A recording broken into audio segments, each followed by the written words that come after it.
Welcome to Sci-Fi Verse. Make sure to like and subscribe so you don't miss out on new videos, and enjoy the listening. The Galactic Council's Grand Hall was a marvel of alien architecture, a vast dome, translucent and humming with ambient light, suspended above a city of spiraling towers on the galactic capital world of Zenith Prime.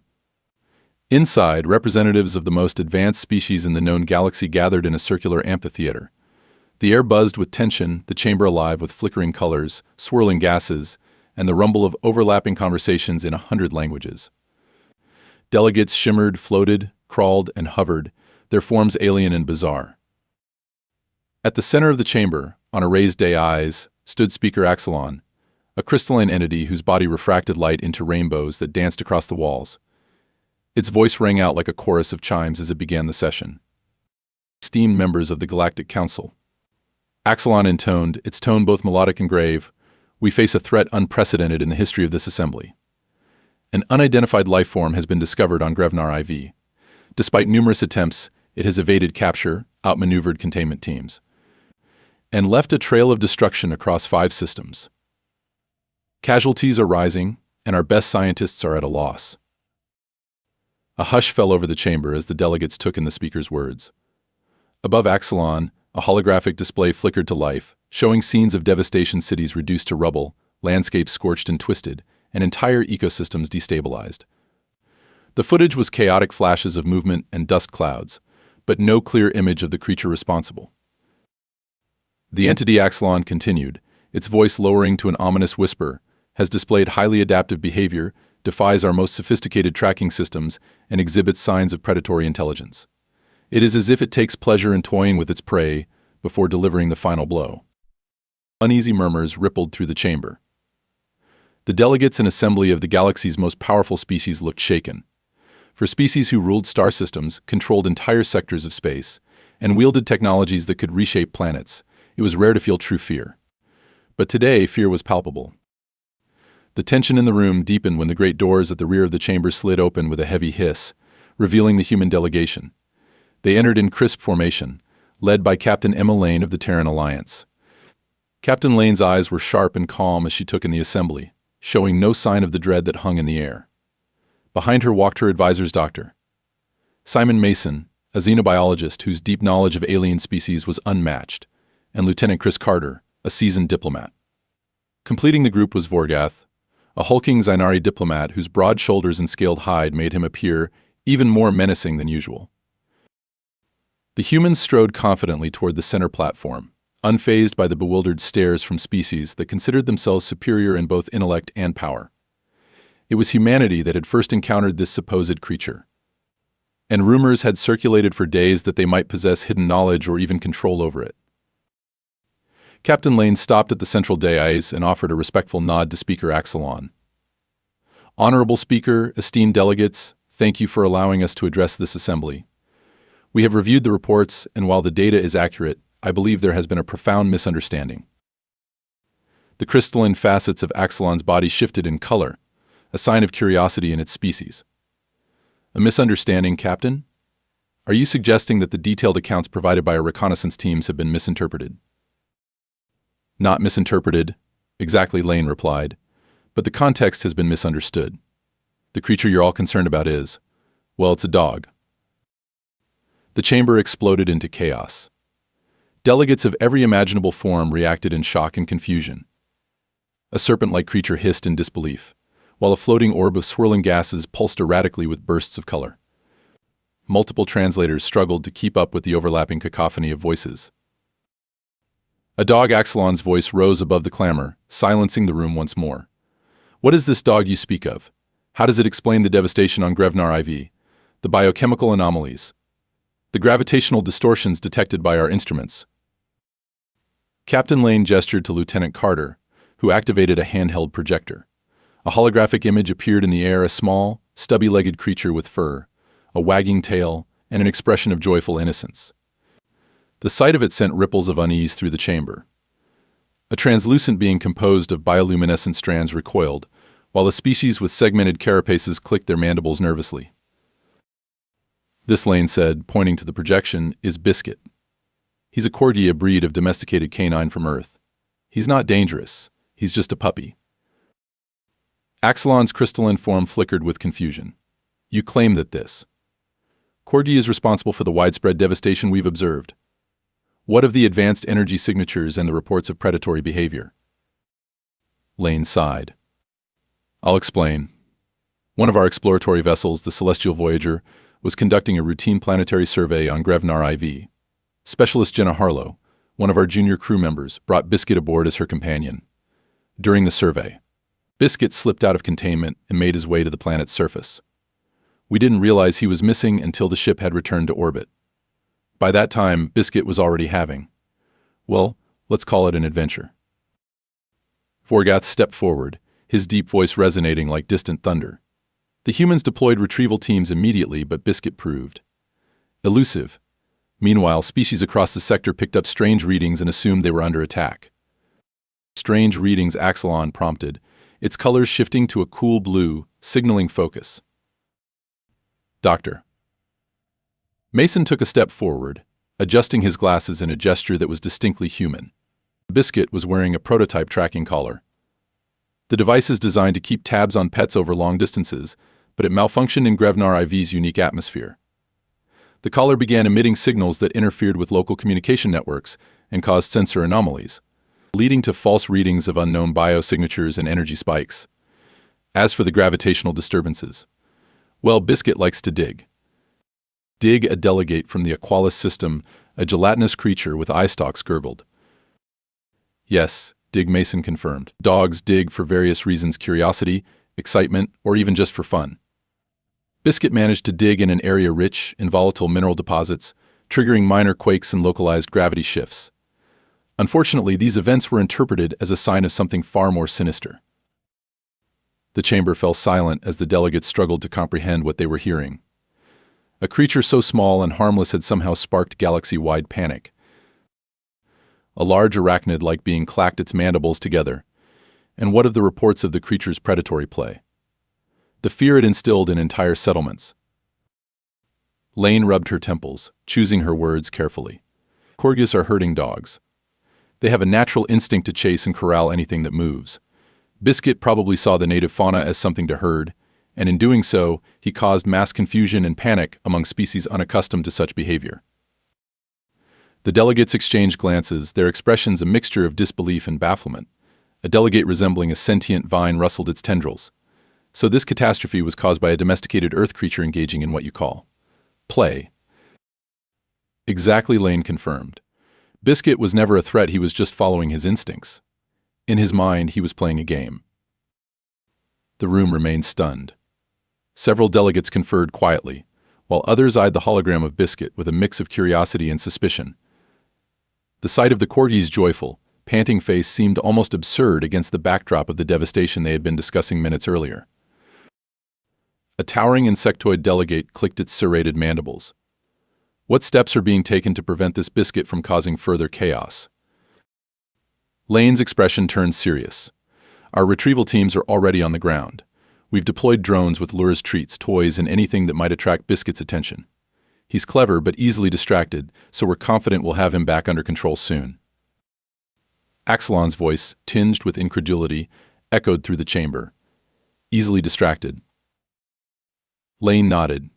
Yes, anything that squeaks, rolls, or looks like it might be fun to chase can sidetrack him. We've also brought Specialist Harlow, his caretaker, down to the planet. She's the one who can calm him down and lead him to safety. Vorgath added, the humans are also implementing obedience training. It's a system that uses commands and rewards to teach the creature to respond appropriately in various situations. In other words, they're teaching it not to dig holes in planets and cause seismic events. The chamber was silent once again, this time more out of sheer disbelief than fear. The idea that an interstellar crisis could be resolved with snacks and training exercises was almost too surreal to accept. A bioluminescent delegate, whose colors pulsed with irritation, spoke up. What assurances do we have that this incident won't be repeated? You claim this creature is harmless, yet entire cities have been leveled. Lane straightened, her tone firm. The destruction was largely accidental, and we take full responsibility. We're prepared to compensate affected systems for damages and ensure that this never happens again. But let me be clear, this was not an act of aggression. Biscuit's behavior was driven by instinct, not malice. Another delegate, a gaseous entity whose voice buzzed like static, added, "And what of the biochemical signatures?" Sensors detected anomalous organic compounds, some toxic, wherever the creature was sighted. Lane's face reddened slightly. That's drool. Dogs drool when they're excited. Biscuit, in particular, tends to slobber quite a bit when he's running around. Drool, Axelon's voice rang with disbelief. Yes, drool. It's harmless for most species, though I can see how it might have been mistaken for something more dangerous. The council members shared puzzled looks, and more than a few muttered in disbelief. For beings who had long prided themselves on their logic and reason, this explanation bordered on the absurd.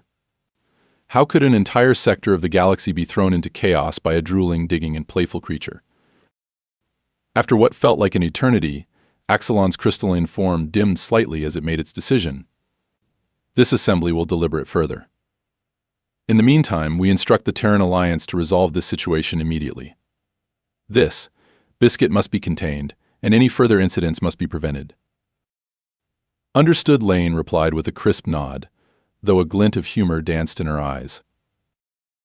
As the council adjourned, the delegates began filing out, many still murmuring in disbelief. For some, the idea that a creature as innocuous as a puppy could cause such widespread panic was difficult to grasp. Others were less convinced. Whispers of conspiracy theories and human trickery circulated as the council members departed.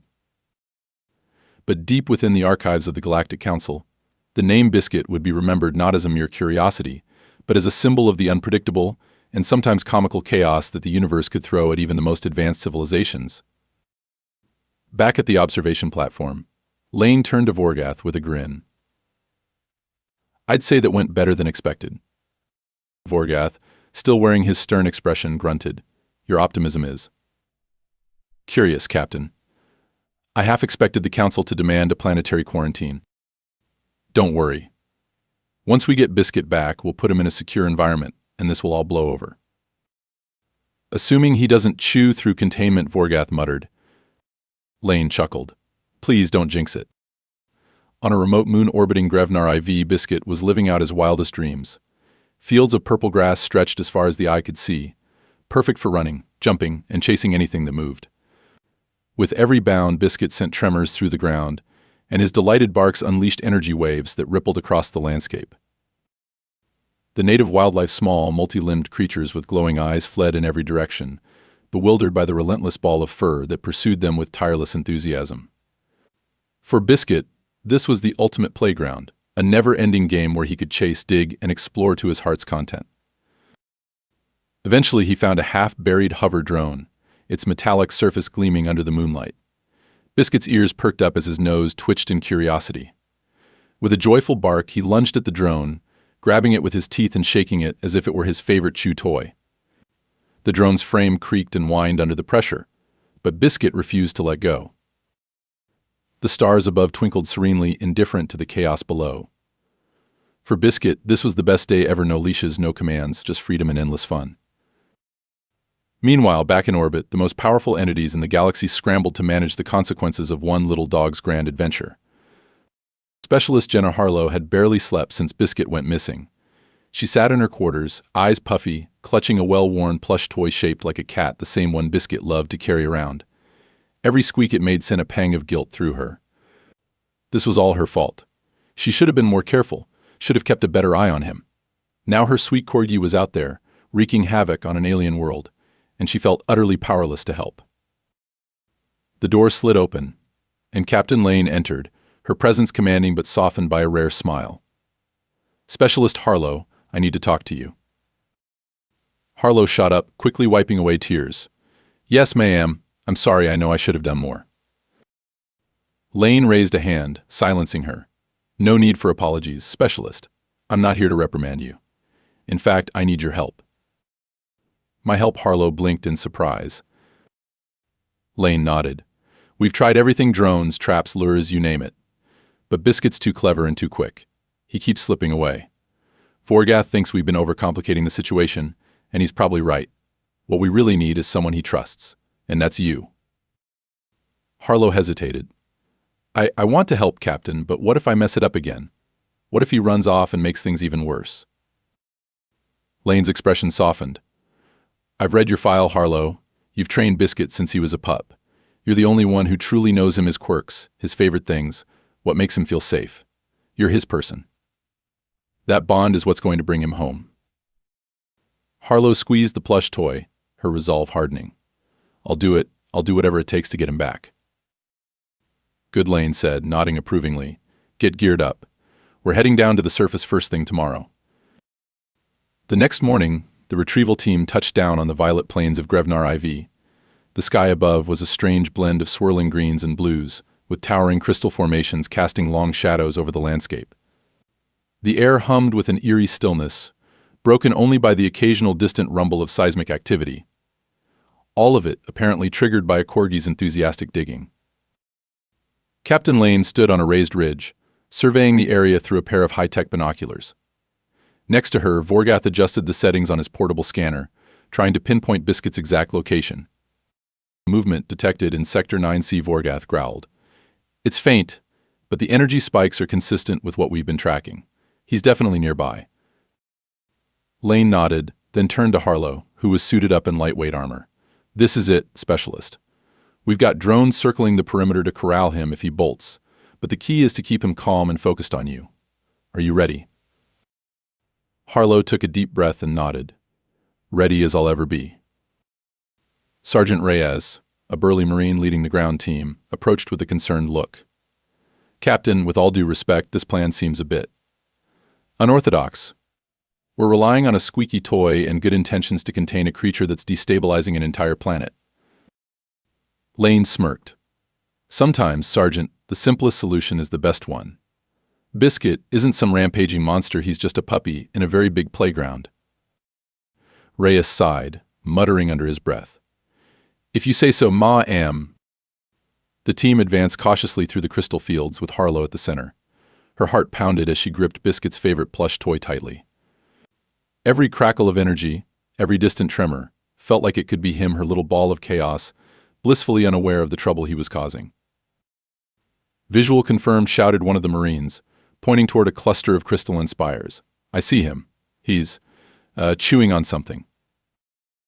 The team's comms crackled as the feed zoomed in on Biscuit. He was indeed gnawing on a piece of wreckage, probably from one of the downed drones.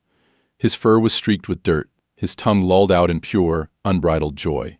To Harlow, he looked as harmless as ever, but to the aliens who had seen only the aftermath of his games, he was the stuff of nightmares. All right, Specialist, this is your moment, Lane said, giving Harlow a reassuring pat on the shoulder. Remember, keep your voice calm and inviting. He'll come to you. Harlow stepped forward, her legs trembling slightly. She held the plush toy in one hand and raised the other to her mouth. Biscuit. Here, boy, it's Mommy. Come here, Biscuit. Her voice echoed across the plains. Biscuit's ears perked up, his head snapping in her direction. For a moment, he just stared at her, as if trying to decide whether this was another game or something serious. Harlow waved the toy enticingly. Come on, Biscuit. I've got your toy. Want to play? Biscuit barked a single, high-pitched yip of pure excitement, then bolted toward her at full speed, his little legs kicking up dust as he zoomed across the field. Harlow dropped to one knee, holding out the toy. That's it, good boy. Come on. But just as he was about to reach her, a loud screech echoed from behind the crystal spires. One of the local creatures, a lanky, three-eyed beast with iridescent scales, dashed across Biscuit's path. It was all too much for him to resist. With a gleeful bark, he veered away from Harlow and tore off after the creature, chasing it in circles. No, no, no, Harlow cried, scrambling to her feet. Biscuit, come back. Drones, reposition. Cut him off before he leaves the sector, Lane ordered, watching as Biscuit zigzagged through the field, causing tremors that shook the ground with every enthusiastic leap. The drones swooped in, attempting to herd Biscuit back toward Harlow, but it quickly became clear that he thought this was all part of the game. Barking joyfully, Biscuit darted between the hovering machines, nipping at the air and rolling in the dirt whenever one got too close. Vorgath shook his head in disbelief. This creature has outmaneuvered some of the most sophisticated AI systems in the galaxy. It's oddly impressive. Yeah, and he doesn't even know he's doing it, Lane replied with a mixture of frustration and amusement. Specialist, we need him back on you. Try again. Harlow was almost in tears. Biscuit. Come here, baby. It's okay. I'm right here. This time, something in her voice must have clicked. Biscuit skidded to a halt, his tail wagging furiously as he turned back toward her. Slowly, carefully, Harlow crouched low and held out the plush toy. That's it, good boy. Come on, let's go home. Biscuit hesitated, his head tilting as if weighing his options. Then, with a delighted yip, he bounded toward her, leaping straight into her arms and knocking her onto her back. Harlow laughed, tears of relief streaming down her face as she hugged him tightly. I missed you so much, buddy. You really gave us all a scare. Biscuit licked her face enthusiastically, blissfully unaware that his fun had sent an entire galaxy spiraling into crisis. The retrieval team quickly moved in, fitting Biscuit with a new harness that emitted calming pheromones and kept him secured without restricting his movement. Lane and Vorgath approached, watching as Harlow cuddled Biscuit, who was now content to lie in her lap, gnawing on his plush toy. I can't believe that worked, Lane said, shaking her head. We've been deploying military-grade tactics, and all it took was a squeaky toy and some affection. Vorgath crossed his arms, his scales glinting in the alien sunlight. Sometimes, Captain, the simplest solutions are the most effective. This puppy has shown resilience and cleverness that many would underestimate. Perhaps there is something to be learned here. Lane chuckled. Maybe you're right. But let's get him back on the ship before he decides to dig up another fault line. Back aboard the Endurance, Harlow sat cross-legged in her quarters, with Biscuit curled up in her lap, fast asleep. His fur was still a bit dirty, but Harlow didn't care. He was back, safe and sound, and that was all that mattered. She stroked his head gently, feeling the rhythmic rise and fall of his tiny chest. Good boy, she whispered, a contented smile spreading across her face. You really gave us all a run for our money, didn't you? The ship's AI, Celia, chimed in softly. Specialist Harlow, Captain Lane wishes to extend her gratitude for your assistance in today's mission. She also informed me that Biscuit has been cleared for reboarding, though with stricter containment measures in place. Harlow laughed softly. Tell the captain I appreciate it. Message relayed, Celia responded. It is also worth noting that crew morale has improved by 27% since Biscuit's return. His presence seems to have a positive psychological effect. Yeah, he has that effect on people, Harlow said, chuckling. He's a little troublemaker, but he's worth every bit of it. As she sat there, cradling Biscuit and reflecting on the chaos of the past few days, a sense of peace settled over her. No matter the mess he'd caused, the galactic panic, or the diplomatic nightmare, Harlow wouldn't trade Biscuit for anything in the universe. He was her best friend, her little buddy, and to her, that was priceless. Meanwhile, across the galaxy, the aftermath of the Biscuit incident continued to ripple. The Galactic Council's emergency session was now an object of both ridicule and serious concern among certain species. In high-security meetings, some argued that humanity was hiding something, that they were downplaying the incident as an elaborate cover-up for more dangerous technologies. In one such meeting, Speaker Axelon addressed a gathering of senior council members. The incident on Grevnar IV must not be dismissed as mere happenstance. We have witnessed the destabilization of an entire sector by a creature that, while benign in its intent, reveals that even the simplest life forms can cause unforeseen consequences. We must remain vigilant. But among the general populace of the galaxy, the story quickly took on a life of its own. HoloNet memes of a mischievous corgi causing interplanetary havoc spread like wildfire. Biscuit became an unlikely folk hero, with images of his fluffy face plastered across propaganda posters, often with captions like, "Beware the tiny terror" or "Galactic menace," or just "a good boy." Back on Zenith Prime, where the council chamber sat in all its grandeur, the delegates struggled to maintain their usual gravitas. Even Axelon, the ever-serious crystalline speaker, found itself occasionally questioned by younger council members who asked, so how did the great crisis get resolved, to which it could only respond, with a tone of bemused disbelief, we gave it a squeaky toy. But through all the chaos, the deeper lesson was not lost. The incident highlighted how even the most advanced civilizations could be brought to their knees by something as innocuous as a small dog with too much energy and too little sense of consequence. And as Harlow sat with Biscuit, watching him sleep, she whispered, "You have no idea the trouble you've caused." Do you? Biscuit responded with a soft snore and a twitch of his paw, content in his dreams. In the end, it wasn't a grand weapon, a secret technology, or a tactical genius that had caused the galaxy's greatest scare in decades. It was just a corgi, a tiny, fluffy, relentlessly happy creature whose greatest crime was loving to play.